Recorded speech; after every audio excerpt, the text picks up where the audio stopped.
ये ऊन अभी तक गंदी है, चिपचिपी है और बिल्कुल वैसी नहीं जैसी आपके कंबल महसूस होती है। हर सर्दी में आपके बिस्तर में ये कंबल आराम देता है, लेकिन क्या आप जानते हैं ये ऊन गंदगी से लेकर कंबल तक कैसे पहुंचती है? कुछ लोग कहते हैं इसमें मिलावट होती है या ऊन धोई नहीं जाती। आज हम फैक्ट्री में जाकर यही वेरीफाई करेंगे। पहला कदम, धोना। लेकिन ये पानी कितना साफ कर पाता है और इसके बाद भी ऊन में क्या बचा रहता है?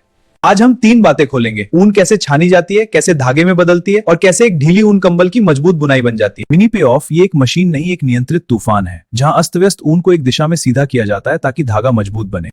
और ये है बुनाई का राज, एक ऐसी मशीन जो धागे को न केवल बुनती है बल्कि उसकी गर्मी और नमी भी कंट्रोल करती है। आप किस शहर गांव से देख रहे हैं और आपको ये वीडियो सर्च से मिला या फीड में? कमेंट में बस शॉर्ट में बता दो। लेकिन ये बात कम लोग जानते हैं, हर कंबल बनने के बाद जानबूझकर धोया जाता है ताकि पता चले घर में धोने पर कैसे बर्ताव करेगा। अब असली मोड़, कुछ कंबलों में रंग नहीं बुनाई के बाद लगता है बल्कि धागे को रंगने के बाद बुना जाता है। इससे रंग कभी नहीं उतरता है। चलिए अब सीधा अंदर। ऊन, गंदी ऊन पहली बार पानी में उतरती है और एक नए जीवन की शुरुआत होती है। तो चलिए शुरुआत करते हैं सबसे पहले कच्ची ऊन की छंटाई और तैयारी से। ऊन आमतौर पर बंडल या बेल्स में आती है ताकि ट्रांसपोर्ट में फाइबर दबकर सुरक्षित रहे। बेल खुलते ही फाइबर फूल जाते हैं, लेकिन इनके अंदर बहुत सी अशुद्धियां भी छुपी होती हैं। सबसे पहले ऊन को टेबल पर फैलाकर ग्रेड के हिसाब से अलग किया जाता है। यहां मोटे कण, सूखे पत्ते और बहुत खुरदरे हिस्से निकाल दिए जाते हैं। फाइबर की मोटाई और लंबाई के हिसाब से अलग अलग बिन बनते हैं ताकि बाद में धागे की क्वालिटी नियंत्रित रहे। नमी ज्यादा हुई तो फंगस और बदबू का रिस्क बढ़ता है, इसलिए मॉइस्चर चेक बहुत जरूरी होता है। कई फैक्ट्रियां शुरुआती स्टेज पर मैग्नेटिक सेपरेटर लगाती हैं ताकि कोई धातु का टुकड़ा मशीन में न जाए। अब ऊन जाती है ओपनिंग मशीन में, जहां गुच्छे टूटकर हल्के हल्के अलग होने लगते हैं। प्री ओपनर ऊन को ढीला करता है और डस्ट एक्सट्रैक्शन धूल को तुरंत खींच लेता है। असली सफाई होती है स्कोरिंग लाइन में। ये कई टैंकों की एक चेन होती है। गर्म पानी के साथ कंट्रोल्ड डिटर्जेंट डोजिंग होती है ताकि ग्रीस और मिट्टी निकल जाए। पेडल और रोलर्स ऊन को धीरे धीरे आगे बढ़ाते हैं जिससे फाइबर टूटे बिना साफ हो। इस स्टेप में नेचुरल ऊन ग्रीस अलग होता है जिसे कुछ प्लांट आगे प्रोसेस करके इंडस्ट्रियल उपयोग में लेते हैं। पहले टैंक में गंदगी ज्यादा निकलती है और आगे के टैंकों में रिंसिंग से ऊन साफ होती जाती है। पानी का पीएच और टेम्परेचर कंट्रोल किया जाता है, वरना फाइबर रूखा या कमजोर हो सकता है। धुलाई के बाद स्क्वीज रोलर्स ऊन से अतिरिक्त पानी निकाल देते हैं ताकि ड्राइंग तेज हो। अब ऊन जाती है इंडस्ट्रियल ड्रायर में, जहां गर्म हवा से नियंत्रित तरीके से सुखाया जाता है। सूखी ऊन को अब ब्लेंडिंग में भेजते हैं, जहां अलग अलग बैच मिलाकर रंग और फील एक जैसी रखी जाती है। यहां रेशे वजन के हिसाब से मिलते हैं ताकि हर रोल में वही स्टैंडर्ड आए। ब्लेंडिंग से कंबल की यूनिफॉर्मिटी बढ़ती है, वरना एक हिस्सा ज्यादा मोटा, दूसरा पतला हो जाएगा। ऑटो फीडर ऊन को एक जैसी लेयर में बदल देता है ताकि अगली मशीन स्मूथ चले।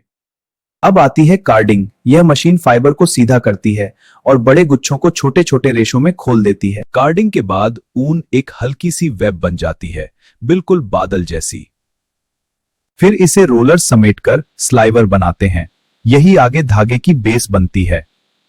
ये बड़े डिब्बे स्लाइवर को बिना उलझे स्टोर करते हैं ताकि स्पिनिंग तक फ्लो बना रहे। ड्रॉ फ्रेम स्लाइवर को खींचकर बराबर मोटाई देता है। इसे इवनिंग कहा जाता है।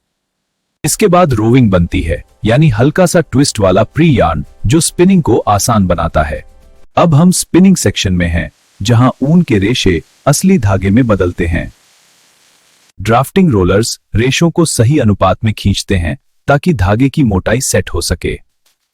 फिर स्पिंडल ट्विस्ट देता है और वही ट्विस्ट धागे को मजबूती देता है। धागा टूटे तो सेंसर मशीन को रोक देता है ताकि पूरा बैच खराब न हो। स्पन यार्न को कोन पर वाइंड किया जाता है ताकि लूम में फीडिंग आसान रहे। कुछ ब्लैंकेट में डबल यार्न ट्विस्ट भी किया जाता है, जिससे कपड़े में मजबूती और वेट बढ़ता है। स्पिनिंग में नमी कंट्रोल रखी जाती है ताकि स्टैटिक कम हो और धागा स्मूथ चले। अब यही धागा जाएगा वीविंग की तैयारी में, जहां कंबल का कपड़ा बुना जाएगा। टेंशन सही ना हो तो कपड़े में वेव आ जाती है, इसलिए सेंसर लगातार मॉनिटर करते हैं। जब वॉर्प तैयार हो जाता है तो उसे वॉर्प बीम पर लपेटकर लूम तक ले जाते हैं। लूम पर धागों को हेडल्स और रीड के अंदर से पास कराना एक बहुत सटीक सेटअप स्टेप है। अब शुरू होता है वीविंग, जहां वॉर्प और वेफ्ट मिलकर ब्लैंकेट का बेस फैब्रिक बनाते हैं। मशीन वेफ्ट धागा तेजी से अंदर डालती है और हर पिक के साथ कपड़ा आगे बढ़ता जाता है। यहीं पर कंबल का असली स्ट्रक्चर बनता है। कितना घना, कितना भारी, सब यहीं तय होता है। बुना हुआ कपड़ा रोल के रूप में इकट्ठा होता रहता है ताकि फिनिशिंग सेक्शन में आसानी हो। लूम में भी ब्रेक डिटेक्शन होता है ताकि धागा टूटे तो तुरंत सुधार हो सके। डिजाइन और पैटर्न बदलने के लिए यार्न कलर और लूम सेटिंग बदली जाती है, लेकिन बेस प्रोसेस वही रहता है। अब कपड़ा कच्चा है, गर्माहट और मुलायम फील लाने के लिए इसे फिनिशिंग से गुजरना पड़ेगा। राइजिंग या ब्रशिंग मशीन ऊपर की सतह के रेशों को खींचकर फुलाती है, यही कंबल की सॉफ्टनेस बढ़ाता है। कुछ सेकंड में सतह का टेक्सचर बदल जाता है, फ्लैट से फ्लफी।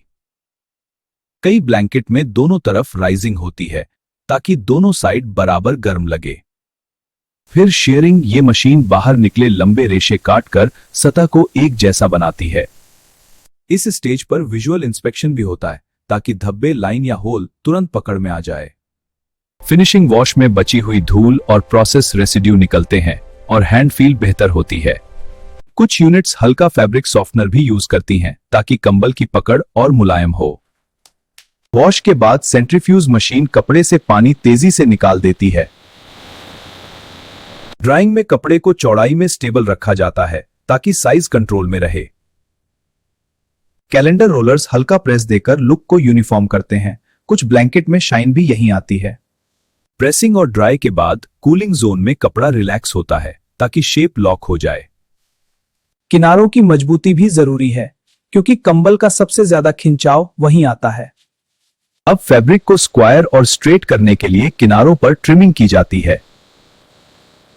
यहां बड़े टेबल पर रोल खोलकर तय साइज के हिसाब से कटिंग की जाती है। हर साइज की टॉलरेंस होती है, इसलिए माप बिल्कुल फिक्स रखा जाता है। कटे हुए टुकड़े अब हेमिंग मशीन पर जाते हैं, जहां किनारों को मोड़कर मजबूत सिलाई होती है। ओवरलॉक या लॉक स्टिच से एज फिनिशिंग होती है ताकि धागे न निकलें। कुछ डिजाइन में फ्रिंज या टैसल भी होते हैं जिन्हें इसी स्टेज पर फिक्स किया जाता है। लेबलिंग जरूरी है, यहीं पर मटेरियल, केयर इंस्ट्रक्शन और बैच डिटेल जाती है। फोल्डिंग से पहले हल्का प्रेस करके कंबल को शेप में लाया जाता है। फोल्डिंग जिग से हर पीस एक जैसा दिखता है और पैकिंग में स्पेस भी बचता है। अब कंबल पैकिंग से पहले क्वालिटी कंट्रोल के लिए रेडी है। क्वालिटी कंट्रोल में सबसे पहले विजुअल डिफेक्ट, दाग, कट, ढीली सिलाई सब चेक होता है। कंबल का वेट यानी जीएसएम ग्रामेज मापकर देखा जाता है कि मोटाई स्टैंडर्ड के अंदर है या नहीं। कुछ सैंपल स्ट्रेंथ टेस्ट में जाते हैं ताकि कपड़ा जल्दी फटे नहीं। श्रिंकेज टेस्ट से पता चलता है कि धुलाई के बाद साइज कितना बदलेगा। कलर फास्टनेस चेक में रगड़ और हल्की नमी के साथ देखा जाता है कि रंग छूट तो नहीं रहा। और सेफ्टी, ऊन की डस्ट और तेज मशीनों के कारण मास्क, ईयर प्रोटेक्शन और गार्डिंग बहुत जरूरी है। टेक्सटाइल एरिया में लिंट जमा हो सकता है, इसलिए हाउसकीपिंग और फायर सेफ्टी रूटीन रोज फॉलो होते हैं। पास हुए कंबल पैकिंग लाइन में आते हैं, जहां उन्हें डस्ट प्रूफ बैग में सील किया जाता है।